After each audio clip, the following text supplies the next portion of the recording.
Tuhan, kami tahu bahwa ini memang sudah diberitakan melalui Alkitab yang adalah firman-Mu. Tetapi jiwa kami sudah sangat terbiasa sehingga kehilangan kepekaan. Kami mengerti, tetapi kami sebetulnya tidak mengerti.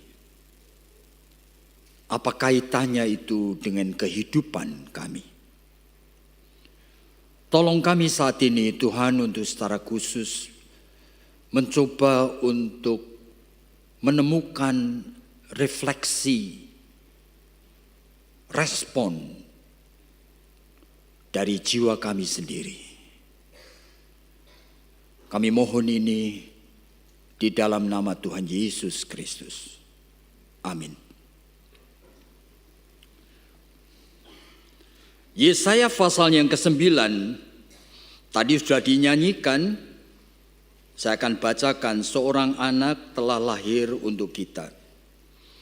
Seorang putra diberikan dan lambang pemerintahan di atas bahunya.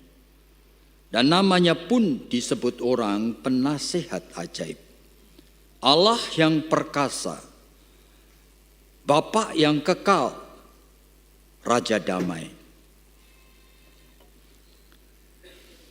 Saya masih akan membaca satu bagian dari Filipi, pasal yang kedua, ayatnya yang ke-9.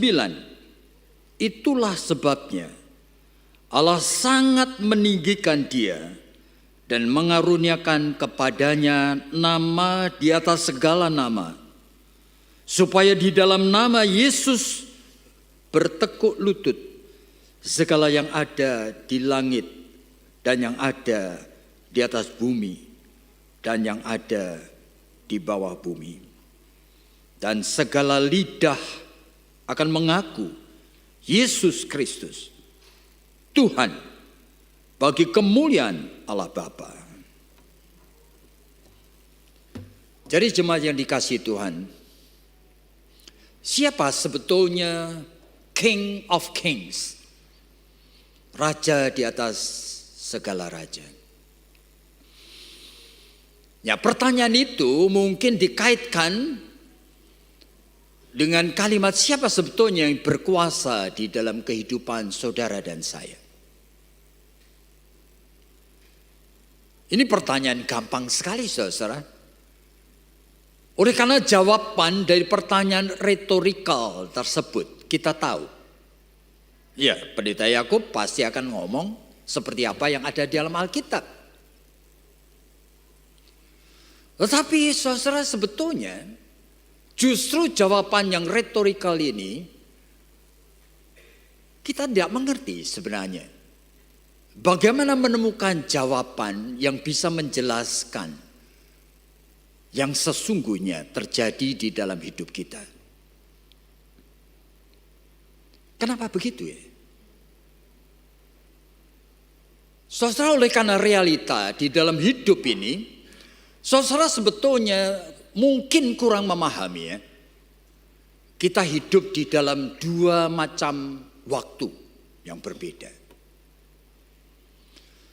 Jadi pada saat kita berbicara mengenai Alkitab, mengenai apa yang Allah itu kerjakan, dan siapa diri Allah itu sendiri, kita itu sedang berbicara mengenai Kairos, waktunya Allah. Nah, di dalam waktunya Allah, Dia adalah King of Kings. Dia menetapkan segala sesuatu. Dia berkuasa, dan sebagai orang-orang reform, kita selalu mengakui the sovereignty, ya kan? Kedaulatannya. Dia immovable. Dia tidak pernah bergerak. Oleh karena dia sempurna. Tetapi aneh sekali, saudara. Dia yang sempurna, yang menjadi Allah, yang menetapkan segala sesuatu ini, Ternyata oleh karena kasihnya kepada kita orang berdosa, dia rela mengosongkan dirinya, masuk di dalam waktunya kita, kronos. Waktu yang Paulus sebut di dalam Efesus pasal 5 itu sebagai evil. The time is evil.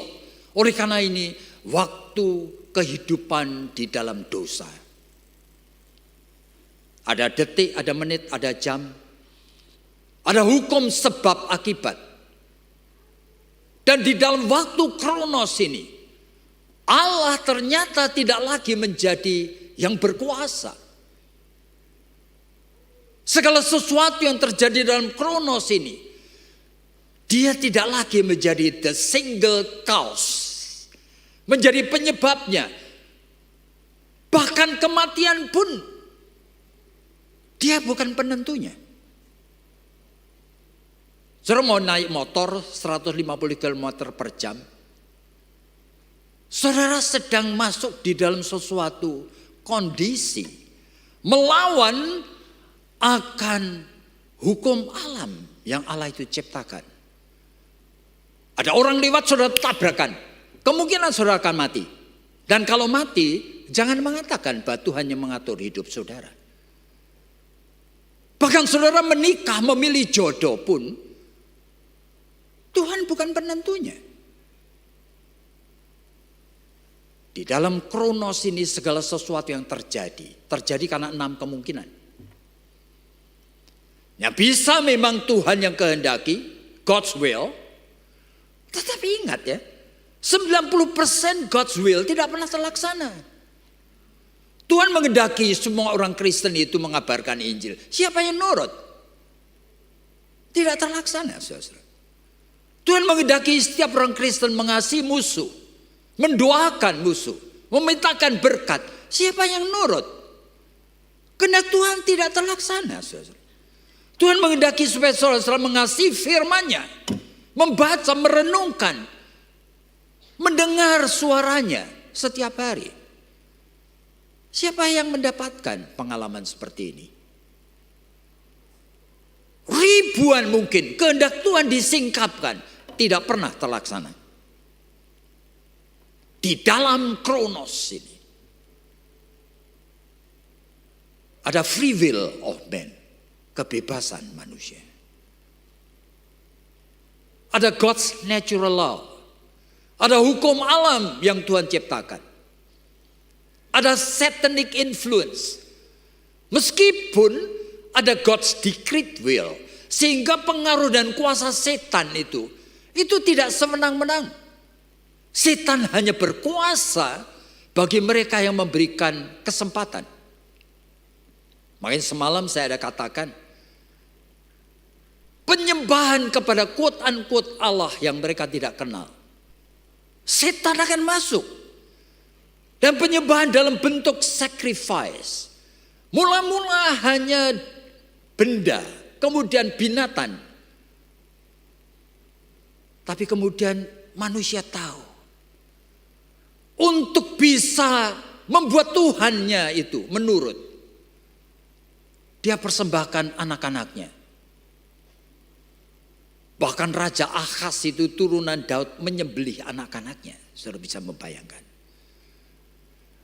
Jadi satanic influence. Tapi juga ada God's decreed will. Ketetapan Allah yang tidak bisa dibantah. Dia sudah datang, dia akan datang kembali. Tidak ada yang bisa mengubah. Tapi juga ada unsur God's intervention.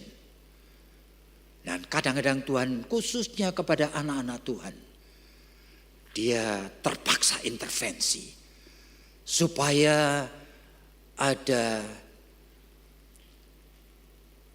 security untuk keselamatannya. Kadang-kadang anak-anak Tuhan itu melangkah terlalu jauh. Jadi pada saat kita berbicara mengenai King of Kings, kita seharusnya waspada ya. Bahwa ternyata ada 3 lingkaran besar dalam hidup kita ini. Lingkaran yang pertama adalah Allah yang berdaulat. Lingkaran yang kedua itu adalah realita. Bahwa kita hidup di dalam kronos. Campuran dari macam-macam unsur seperti ini. Sudah menghadirkan hal yang ajaib. Munculnya pemerintahan-pemerintahan. Yang seolah-olah King of Kings. Sama seperti tadi drama yang kita lihat. Dia bahkan membunuh istri dan anaknya. Herodes ini. Oleh karena merasa. Semua ini adalah kompetitornya yang harus dihabisi. Termasuk Yesus. Nah, di dalam sejarah dunia ini saudara-saudara akan kaget sekali. Kadang-kadang Tuhan mengizinkannya. Barangkali 400 tahun sebelum Masehi itu Alexander the Great. Itu muncul sebagai satu kekuatan yang luar biasa. Seluruh daratan Eropa itu. Dia menjadi raja di atas segala raja-raja yang begitu banyak. Kemudian pemerintahan itu berganti. Masih juga menjadi raja atas segala raja. Sampai kepada pemerintahan dari Romawi. Yang selama 50 tahun misalnya Romawi itu menjajahkan seluruh daratan. Khususnya di Mesir. Sehingga saudara bisa mengatur raja. Firaun yang terakhir dari Mesir itu bukan orang Mesir. Saudara. Itu permainan daripada kekaisaran Romawi. Mengangkat anak Ptolemy. Anak perempuan, saudara, Cleopatra, menjadi Firaun di Mesir. Jadi orang Yunani sekarang menjadi Firaun. Peninggalannya masih ada di sana. Diatur oleh King of Kings ini. Kalau sudah lihat di China, saya akan heran melihat akan The Great Wall. Luar biasa ya. Lebih dari 20.000 kilometer. Dimulai dengan satu kaisar tahun 210 sebelum Masehi. Qing Shi Huang. Dia mulai membangun, nanti diteruskan oleh dinasti Tang. Dinasti Yuan. Dinasti kembali lagi sampai abad yang ke-7. Panjangnya itu. Saudara Qing Shi Huang itu ketika mati, dia sampai membuat di Toraketa, tahu ya, ada 800.000 lebih tentara dari tanah liat yang menyertai dia ke dalam alam maut. Saudara. Ini King of Kings. Saudara. Jadi saudara kita itu hidup di dalam dunia yang kadang-kadang membuat kita itu bingung. Kenapa Tuhan mengizinkan ini? Abad 13 kita kenal Kubilai Khan, cucu dari Genghis Khan. Menjadi King of King di seluruh Asia sampai ke Persia. Tapi King of Kings itu bukan bicara mengenai pemerintahan saja. Di mana kita itu heran. Di tengah-tengah itu muncul Yesus Kristus. Dalam Yohanes pasal yang ke-18. Pilatus itu bertanya, apa kamu itu raja?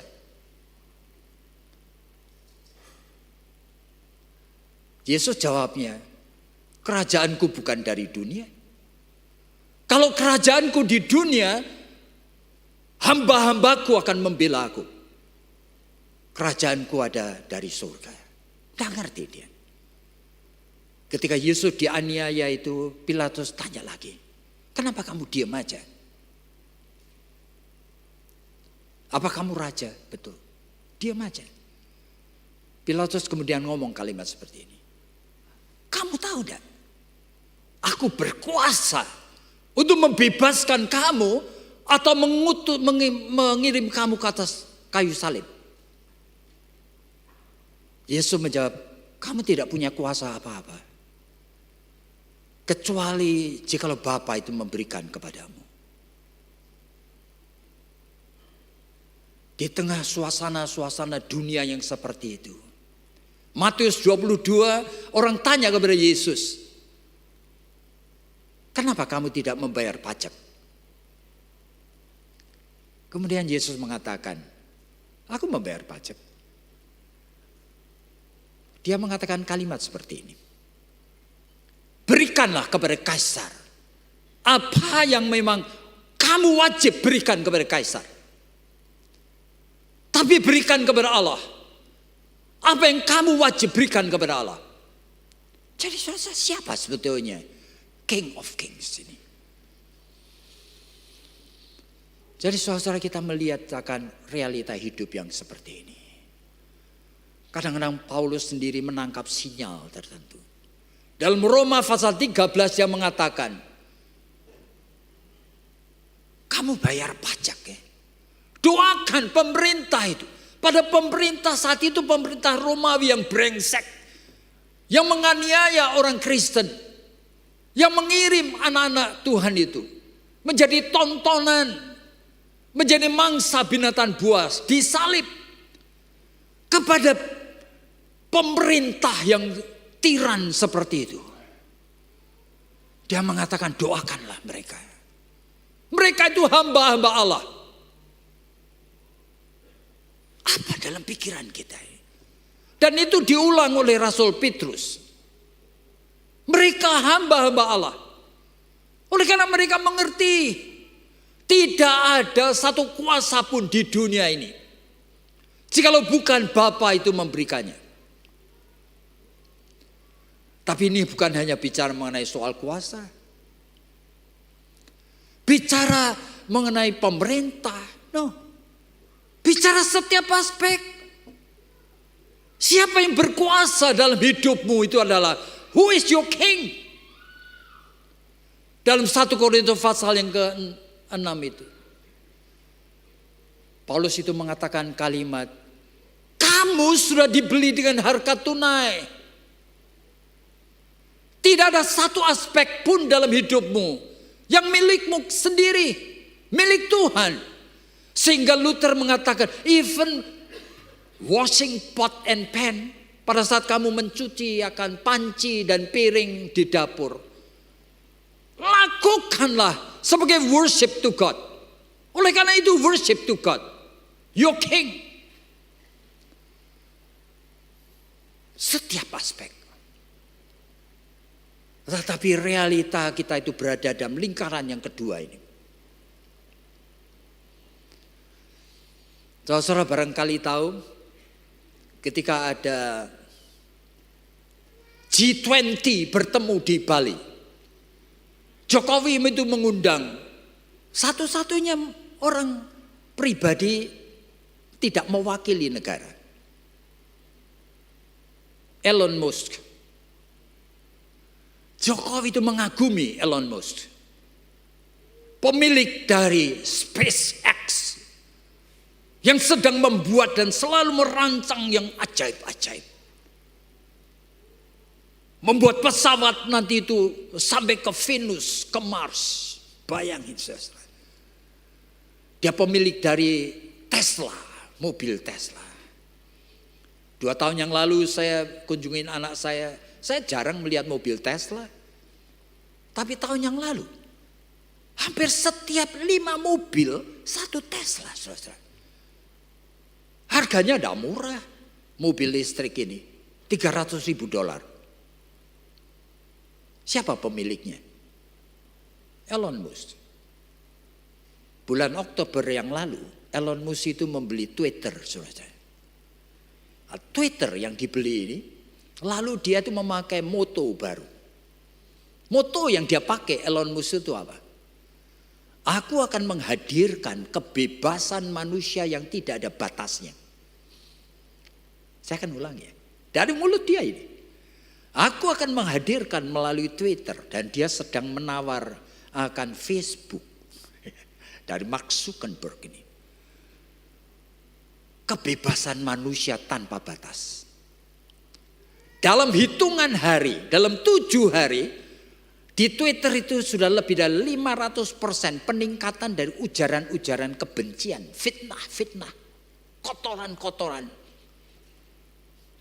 Dia tidak tahu bahwa sebetulnya di belakang yang mengatur, yang membuat ini semuanya itu adalah kuasa kegelapan. Dia orang pintar, tapi dia tidak mengerti yang sedang terjadi. Siapa sebetulnya your King of Kings yang mengatur hidupmu? Sampai saudara-saudara, waktu saya temui begitu banyak kehadiran dari kuasa kegelapan yang inevitable. Kuasa kegelapan selalu mendahului apa yang Allah rencanakan. Kejadian pasal yang keempat. Pada masa manusia itu masih hidup dalam zaman batu, saudara. Anak-anak dari Kain yang namanya Lameh itu mempunyai istri 2 dan anak-anaknya menjadi apa? Menjadi innovator. Dari kehidupan nomaden yang bergerak-gerak sekarang sedenter, membangun kota, mengangkat raja Nimrod. Luar biasa sekali.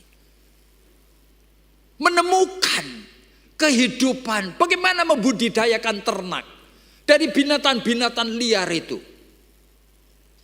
Pencipta dari alat-alat musik. Ada Yabal, Yubal, Tubal, Kain. Pada zaman batu, saudara. Luar biasa. Penemu daripada benda-benda dari besi dan tembaga. Ini kan ajaib sekali. Kenapa Alkitab ngomong seperti ini? Sampai setiap bagian dari kreasi manusia sekarang ada di dalam genggaman iblis. Makanya di dalam Matius pasal 4 itu iblis itu ngomong sama Tuhan Yesus. Sembahlah aku. Aku akan memberikan semuanya ini. Masa itu bohong-bohongan? Real, saudara. Jadi setiap aspek yang saudara nikmati ini menjadi king di dalam hidupmu. Mengisi waktu kosongmu dengan apa? Banyakan anak muda setiap kali nganggur selalu yang dibuka situs porno. Siapa seperti rajamu? Setiap aspek, saudara. Sampai kuliner, sampai apa saja. Semuanya. Siapa sebetulnya yang mengatur hidup kita ini? Kita melihat begitu banyak orang setiap hari kerjanya cuma olahraga, naikan sepeda. Sebetulnya seolah-olah tidak melanggar apa-apa. Tapi sedang diatur. Hidupmu diperbudak oleh sistem yang setan itu sedang create. Sampai tidak ada lagi ruangan untukmu untuk Tuhan. Ini menjadi masalah. Jadi ada lingkaran pertama Tuhan yang berkuasa. Lingkaran yang kedua itu dunia di dalam kronos ini. Dan lingkaran ketiga kuasa kegelapannya memakai dunia dengan segala apa yang ada ini. Dan kita berada di tengah-tengahnya. Bagaimana kita meresponinya, saudara? Supaya kita kembalikan lagi. Sama seperti yang Rasul Paulus itu mengatakan. Kembalikanlah semuanya itu to glorify God. Di dalam kitabnya di Korintus dia mengatakan itu ya. Lakukanlah semuanya as if unto the Lord. Baik kamu makan, minum, baik tidur, baik kamu olahraga. Tapi bagaimana kita bisa? Kita sudah terjebak seperti ini. Bahkan terjebak dengan dosa yang mengatur hidup kita. Saudara, jangan kita menganggap ini sebagai suatu rhetorical gitu ya, yang kita cuma ulang-ulang aja. Rasul Paulus di dalam 1 Korintus di dalam Roma pasalnya yang ke-7 itu kan mengatakan kalimat seperti ini.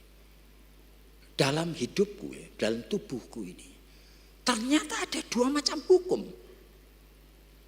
Pikiranku tahu persis. Aku ingin memuliakan Tuhan. Tetapi tubuh darah dagingku ini terus terus menyeret aku ke dalam perhambaan dosa. Aku manusia celaka. Aku melakukan yang aku benci. Bayangin. Rasul Paulus. Sehingga untuk betul-betul hidup sesuai dengan garis yang Tuhan sudah berikan. Dalam 1 Korintus pasal 9 saya mengatakan, aku akan melatih tubuhku siang dan malam. Supaya jangan sampai aku mengabarkan Injil dan aku terbuang. Jadi kalau Paulus yang seperti ini, bagaimana dengan kita? Semalam saya sudah ingatkan, jangan-jangan saudara-saudara dan saya itu sebagian itu termasuk mereka yang tidak menerima akan uluran tangan Allah yang beranugerah ini. Gratia, terang bercahaya ke dalam dunia dan dunia tidak mengenalinya, datang kepada milik kepunyaannya dan milik kepunyaannya tidak menerimanya. Lalu bagaimana kita tahu kalau kita milik kepunyaannya? Di tengah dunia yang begitu kompleks dan kita sedang dipermainkan, diatur olehnya. Agustinus mengatakan kepada orang percaya Tuhan sebetulnya menyediakan 4 macam anugerah. Yang pertama itu adalah gratia, yang kadang-kadang disebut sebagai kasih karunia. Kadang-kadang disebut sebagai prevenient grace. Anugerah yang bisa mengawali mulai dari melahir barukan roh. Sehingga rohmu itu melek dan bisa percaya. Tapi setelah itu harus ada anugerah kedua. Tapi anugerah pertama dulu. Bagaimana saudara tahu? Saudara saya mempunyai seorang pembantu rumah tangga yang sekarang sudah meninggal dunia. Dulu ketika tinggal dengan saya, tiap hari itu meminta izin 5 kali untuk sembahyang. Lalu suatu hari saya lihat dia, ngapain dia di kamarnya? Kamarnya kan terbuka. Ternyata dia setelah cuci muka, cuci kuping, cuci kaki. Lalu ngapain? Siapin karpetnya, lalu pakai kudungnya, lalu tersungkur dia. Kaget saya, kok mirip aku ini? Meskipun dia itu tidak mengenal siapa Allah yang hidup, hati nuraninya ngomong untuk menghampiri Allah yang hidup. Aku buat special time, waktu. Aku memakai sarana tertentu. Aku tersungkur, aku tidak layak. Supaya diperkenan oleh Allah. Saya mau tanya kepada saudara-saudara. Saudara dan saya mengklaim kita kenal Tuhan Yesus. Apakah saudara melakukan ini? Sederhana loh. Tuhan tidak meminta 1 jam sehari. Tuhan tidak meminta setengah jam. Tuhan minta 5 menit. Sulit. Seluruh sistem saudara mesti dirombak. Natal ini tidak mempunyai makna apa-apa jika saudara tidak mengerti bahwa sebetulnya yang Tuhan lihat adalah hatimu. You mau menyembah dia, you tidak pernah ada waktu spesial untuk dia, sama seperti orang sederhana tadi. Mana mungkin kita itu tahu bahwa gratia itu hadir dalam hidup kita. Dari kecil anak-anak saya selalu melihat saya tersungkur itu tanya, Dad, kenapa kok perlu berlutut? Saya mengatakan kita menjumpai Tuhan. Jangan guyonan. Berlututlah. Katakan, Tuhan ini aku. Aku tidak berlayak Tuhan mengambil hadiah. Have mercy upon me. Tiap hari katakan have mercy upon me. Masa saudara tidak mau? Jadi ini masalah real saudara. Itu gratia itu bagaimana hadir. Bagaimana saudara tahu? Jika saudara tidak memulai dengan suatu tindakan dari orang yang mengalaminya. Yang Yesus katakan abide in me. Mulai nempel kepada Tuhan. Tuhan akan mulai bicara nanti kepada kita. Makanya orang yang mendapat gratia, Tuhan akan menyediakan anugerah kedua, yaitu notitia. Notitia itu kesadaran bisa mengenali, notice firman yang Tuhan singkapkan every day. Saya paling takut jika notitia ini hilang. Sehingga setiap kali, bukan kalau mau khotbah, saya baca Alkitab, saya selalu, Tuhan, apa yang baru yang Engkau reveal, tunjukkan padaku. Kalau enggak ada, jangan-jangan kamu itu mandek, imanmu mati, enggak ada yang baru, saudara. New every morning, He's the living God. Dia adalah Allah yang hidup. Masa Dia tidak memberikan firman yang baru? Hamba-hamba Tuhan yang hanya mengkhotbahkan khotbah yang pernah dikhotbahkan, jangan-jangan sudah tidak dipakai lagi sama Tuhan. Tuhan itu menunggu, want to reveal something new. Itu notice ya, saudara.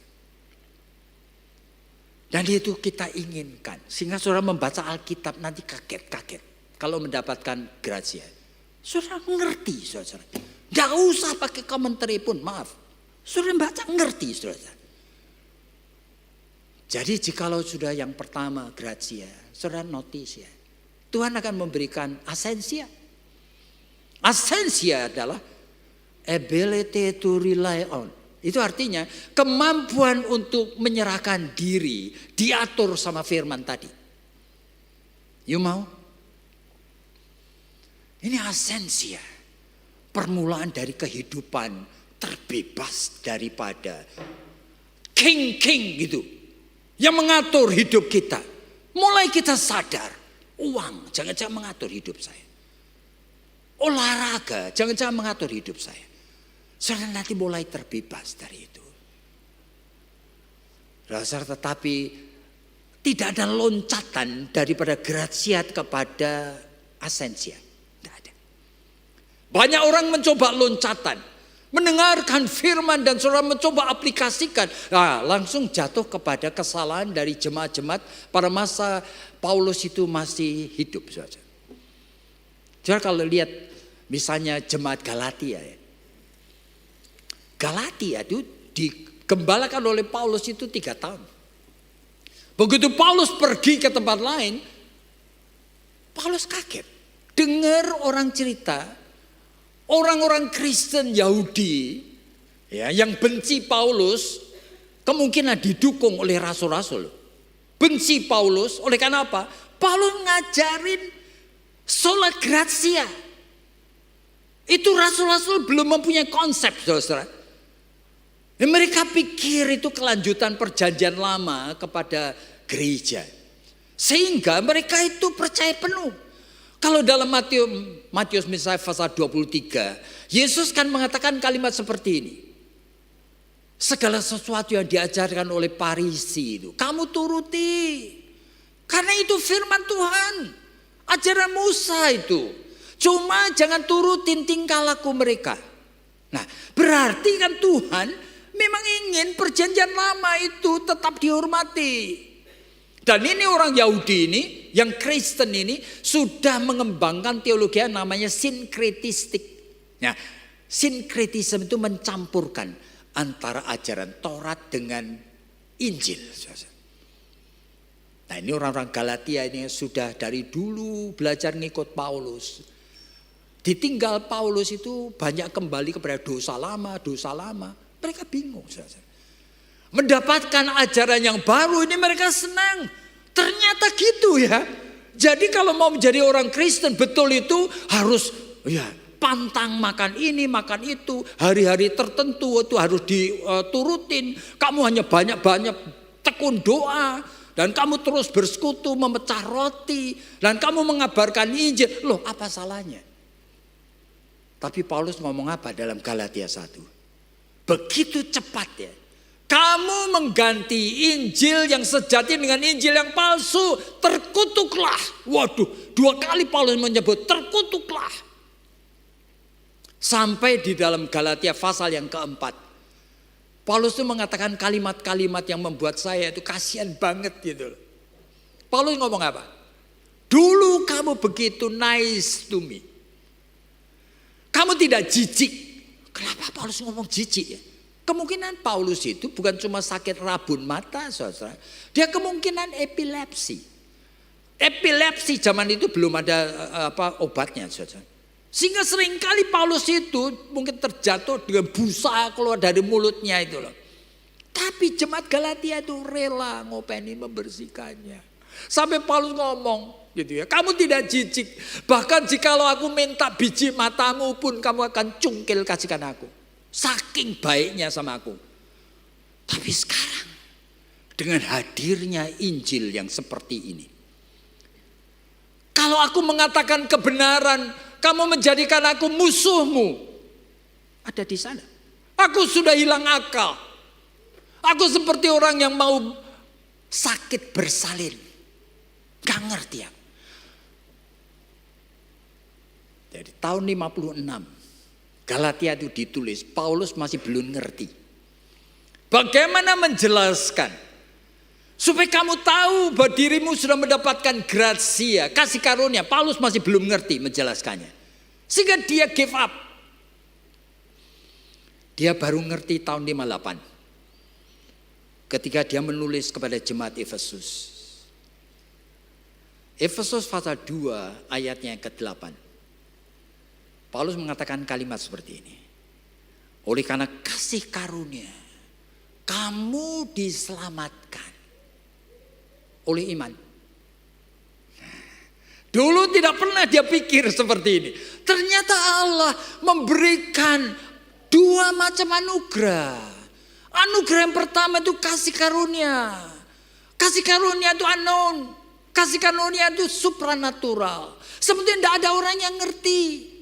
Tidak mengerti bagaimana kasih karunia betul. Atau keselamatan atau kelahiran baru. Betul-betul hadir di dalam hidupku. Makanya Allah memberikan anugerah kedua, iman. Dengan iman itu manusia bisa pakai semua yang ada pada tubuh darah daging kita ini. You mendengarkan khotbah, pakailah matamu fokus. Pakailah otakmu itu fokus. Pakailah hatimu itu. Sama seperti yang Yesaya 57 katakan. Allah itu bersemayam di tempat yang maha tinggi. Tetapi dia rela hadir di dalam hati yang broken and contrite. Hati yang remuk. Jadikan hatimu remuk. Barangkali waktu cuma 5 menit. Kamu terjadi encountering. Perjumpaan antara Allah dengan jiwamu. Ajaib. Saat itu kamu ngerti kalau kamu sudah diselamatkan. Jadi iman itu memakai apa yang ada pada tubuh darah daging sebagai spiritual means.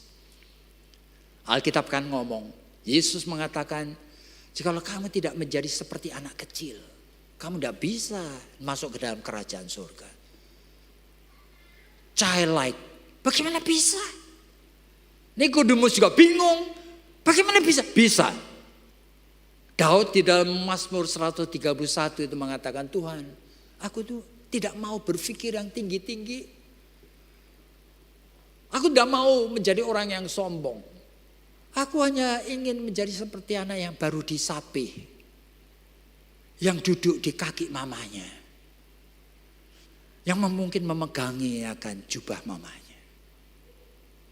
Childlike. Begitu Daud itu menghidupkan childlikeness. Homo ludens. Menjadi manusia anak. Tuhan itu menjumpai dia. Kamu mengerti kalau kamu miliknya. Kamu sudah diselamatkan. Kamu sudah lahir baru. Ajaib, saudara. Natal ini adalah suatu peristiwa di mana Allah itu ingin supaya kita mengerti bahwa dirinya pun ingin ikut mencicipi anugerah Allah yang ajaib yang dihadirkan. Sehingga di dalam kondisi apa saja. Bahkan di dalam keterpurukan. Dia bisa mengatakan, Eloi, Eloi, lama sabatani. Kenapa kau meninggalkan aku? Jadi perasaan ditinggalkan yang dia itu pakai sebagai sarana untuk mengalami perjumpaan dengan Bapaknya yang di surga. Ajaib, saudara. Jadi kita belajar apa? King of Kings. Kita jangan berimajinasi mengenai teori-teori dari psikologi atau sosiologi, mengenai realita-realita di dalam dunia ini. Tetapi kita bertanya, siapa sebetulnya yang mengatur hidupku ini? Dan hanya orang yang menerima gratia, dia mulai belajar mengerti. Dan dia mengerti secara bertahap melalui notitia, asensia, experiensia, yaitu mengalami kehadiran Tuhan, sehingga dia akan mengerti bahwa di dalam hidupku ini Kristus adalah the only king, dan dia mengatur semuanya. Kiranya Tuhan dipermuliakan melalui ibadah Natal dari gereja kita, dan biarlah hari ini menjadi permulaan daripada pembaruan seluruh konsep, bukan pikiran, hidupmu. Mulai kita belajar untuk menjadi seorang yang mencari dia dengan hati yang tulus. Tersungkur di rumah. Ada waktu alone, solitude dengan dia. Mencari dan menjumpai dia setiap hari. Biarlah damai anugerah Natal yang seperti ini hadir dan menguasai hidupmu. Jika dalam kehidupan yang singkat ini kita tidak mengulang dalam satu perjalanan yang siklikal, yang berputar. Tapi kita itu jalannya linear dan ada progresinya. Kita makin serupa dengan gambar Kristus. Mari kita tunduk kepala dan berdoa. Tuhan, tidak habis-habisnya kami mengucap syukur. Oleh karena kami adalah milik-Mu Tuhan. Kami bahkan tidak diatur oleh nafsu, oleh pikiran kami sendiri yang menjadi raja yang kami kadang-kadang sukai. Kami tidak mau diatur oleh iblis yang mengatur hidup kami melalui sarana-sarana yang manusia ciptakan. Kami ingin hanya Engkau sendiri yang menjadi King of Kings. Tolong kami sebagai kumpulan jemaat yang teachable, yang memang mau belajar, yang mau berubah, mau memperbarui hidup kami. Tolong kami Tuhan, supaya kami boleh memulai dengan langkah-langkah yang baik. Berkati jemaat ini, berkati hamba-hamba Tuhan di sini, berkati akan setiap pengurus, setiap majelis gereja, setiap pengurus komisi. Biar kami boleh menghadirkan Engkau di dalam gereja ini. Dengarkan doa kami. Oleh karena hanya di dalam nama Tuhan Yesus Kristus kami sudah berdoa. Amin.